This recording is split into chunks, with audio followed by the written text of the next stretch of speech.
Hello friends. आज फिर से मेरे चैनल में आप लोगों का स्वागत है। आज का टॉपिक है मतलबी सास। एक ऐसी सास जो पोते की चाह के लिए अपने बहू का ज़िंदगी को बर्बाद कर दी।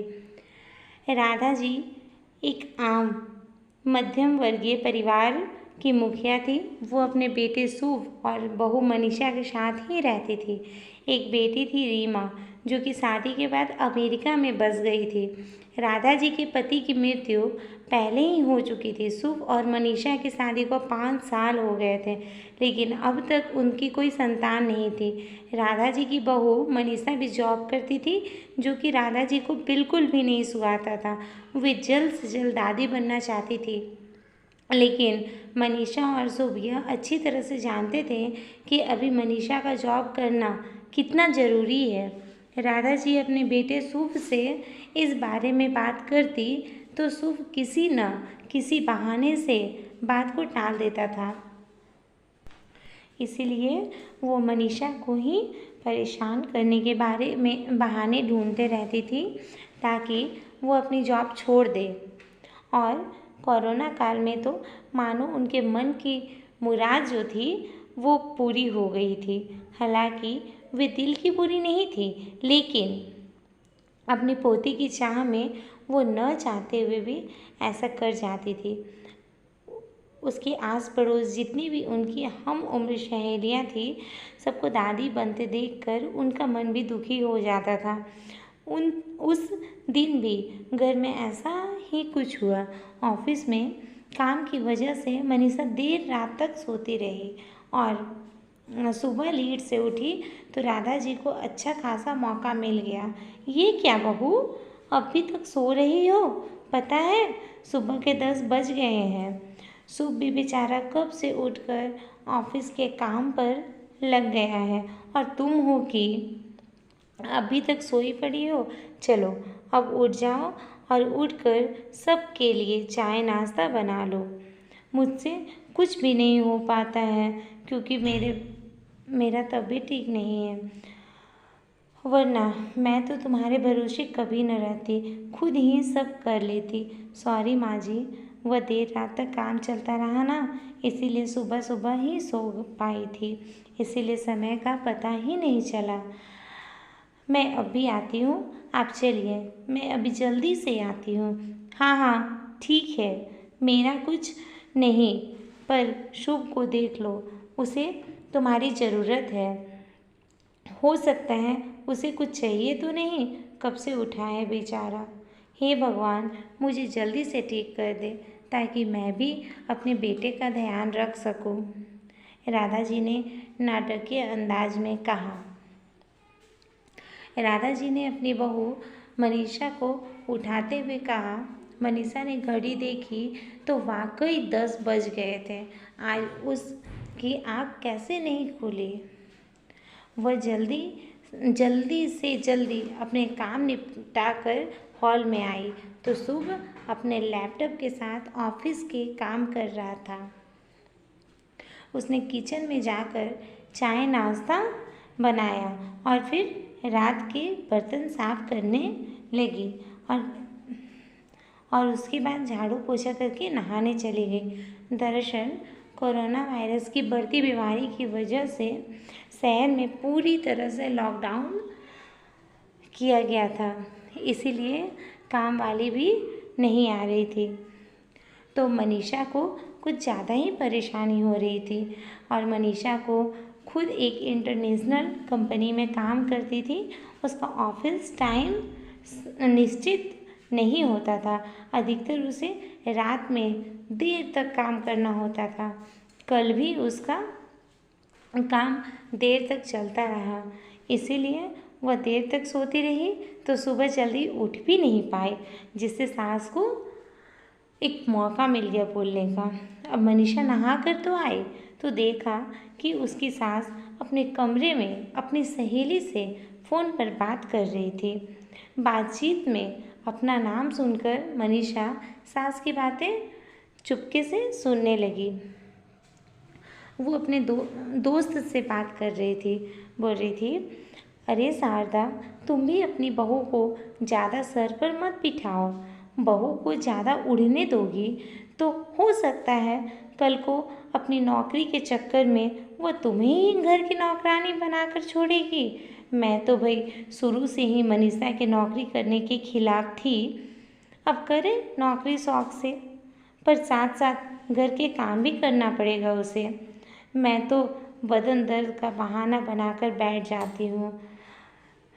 मैं बहाना नहीं करूँगी तो हो सकता है सारे काम का बोझ मेरे सिर पर आकर ही गिरे। मैं कोई मुफ्त की नौकरानी थोड़ी हूँ। मैं तो कहती हूँ कि तुम भी यही किया करो। बहू को नौकरी के साथ साथ काम भी करना ज़रूरी है। सास की बात सुनकर मनीषा की आंखों में आंसू आ गए। वह जिस सास को बीमार समझकर उनकी दिन रात सेवा करती है, उन्हें एक गिलास पानी तक नहीं उठाने देती है, सारा दिन घर का और रात को ऑफिस का काम करके थक जाती है और थकान से चूर होकर भी उफ तक नहीं करती है, उसका यह फल मिला है उसे। माना वे मेरी नौकरी के खिलाफ हैं, मगर यदि घर का किस्त नहीं होती तो वह भी कभी नौकरी नहीं करती। उसे मनीषा को कोई शौक थोड़ी था नौकरी करने का, बस वो तो शुभ का बोझ कम करने के लिए नौकरी कर रही थी ताकि घर का लोन जल्द से जल्द भरा सके। खैर, अभी के मुश्किल समय में वह सास से किसी भी बात पर बहस नहीं करना चाहती थी जिससे घर का माहौल और भी खराब हो जाए। इसीलिए वह उनकी बातों को नज़रअंदाज करके वहाँ से चली गई। मनीषा को ये झगड़ा करना बिल्कुल भी अच्छा नहीं लगता था, लेकिन उसकी नज़रों में राधा जी की इज्जत ज़रूर ही कम हो गई। वो पहले से राधा जी को कम मानने लगी थी। दूसरे दिन सुबह सुबह राधा जी की बेटी रीमा का अमेरिका से फ़ोन गया। रीमा की सास उसके पास अमेरिका आई हुई थी। आदत के अनुसार राधा जी ने जैसे ही रीमा की सास की बुराई करनी चाहिए, वैसे ही रीमा ने उन्हें डपट दिया।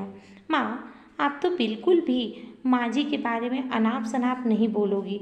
पता है आपके चक्कर में आकर मैंने उनके साथ कितना बुरा व्यवहार किया था, लेकिन आज मुझे उनकी कीमत का पता चल गया है। तुम तो उनके यहाँ पर आने के कितने खिलाफ थी, मगर जब से वो आई है मेरी बहुत हेल्प होती है। आज अगर वे नहीं होती ना माँ, तो न जाने हमारा क्या हाल होता। तुम्हें तो पता ही है कि मेरी नौकरी करना कितना ज़रूरी है। कोरोना में यहाँ भी ऐसा कह ढाया है कि घर पे ही सब करना पड़ता है। मेरा बेटा किट्टू का बेबी केयर सेंटर भी बंद है। मैं और राजेश फुल टाइम बिजी रहते हैं। ऐसे में माँ जी ने ही अकेले किट्टू के साथ साथ पूरे घर का सारा काम संभाला हुआ है। अगर माँ जी आज नहीं होती तो मेरे बेटे को भी कौन संभालता। मुझे कुछ भी करने नहीं देती है। अगर वे नहीं होती ना माँ, तो समझो सोचो हमारा क्या होता। यह सोचकर ही रोंगटे खड़े हो जाते हैं। सच में माँ, वे कोई साधारण महिला नहीं है, बल्कि वो तो मेरे लिए देवी की समान है। सास, वो तो माँ तुमसे भी अच्छी है। मेरे इतना अपमान करने के बावजूद। और रीमा रोने लगी। उसने फ़ोन को कट कर दिया। रीमा की बात सुनकर राधा जी की भी आंखें भर आई। उन्हें अपने भूल का एहसास हो गया कि मैंने अपनी बहू के साथ कितना गलत किया है। मनीषा तो वाकई उनका कितना ख्याल रखती है। उनकी कड़वी से कड़वी बात का भी बुरा नहीं मानती और उनका दिन रात सेवा करती है। और एक मैं कैसी सास हूँ कि मुश्किल समय में भी अपने परिवार का कोई सहायता नहीं कर सकती हूँ। उन्होंने उसी समय मनीषा को बुलवा कर उसके सिर पर प्यार से हाथ फेरते हुए कहा, मनीषा, मैंने तुम्हारे साथ बहुत गलत किया है आज तक। आज से घर के सारे कामों की आधी जिम्मेदारी मेरी रहेगी। मैंने आज तक तुम्हें जो भी कहा या किया उसके लिए आई एम रियली सॉरी, मुझे माफ़ कर दो। चलो अब तुम जाकर आराम करो, खाना मैं बना लूँगी। इधर सास का वो बदला हुआ रूप देखकर मनीषा की आंखों में खुशी के आंसू आ गए और अपनी सास के प्रति उसके मन में फिर से पहला वाला सम्मान वापस आ गया था। शायद हमारे जीवन में मुश्किल समय भी आता ही इसीलिए है कि हमें एक दूसरे की अहमियत का पता चले। अपनी गलतियों का एहसास होने और आगे बढ़कर माफ़ी मांगने से कोई भी इंसान वाकई में छोटा नहीं बल्कि बहुत बड़ा हो जाता है। जैसे कि सास का बहू के सामने उनका इज्जत बढ़ गया। अगर सास बहू से रिलेटिव ये स्टोरी आपको पसंद आई हो तो प्लीज़ मेरे वीडियो को लाइक और चैनल को सब्सक्राइब करना ना भूलें, ताकि हम आप लोगों के लिए और अच्छी वीडियो ला सकें। और मेरा वीडियो देखने के लिए और मेरे चैनल पर आने के लिए very very thanks to you. धन्यवाद दोस्तों। अब स्टोरी कल इसी टाइम आएगी। थैंक यू वेरी मच मेरा वीडियो देखने के लिए। Very very thank you. Please please please subscribe my channel.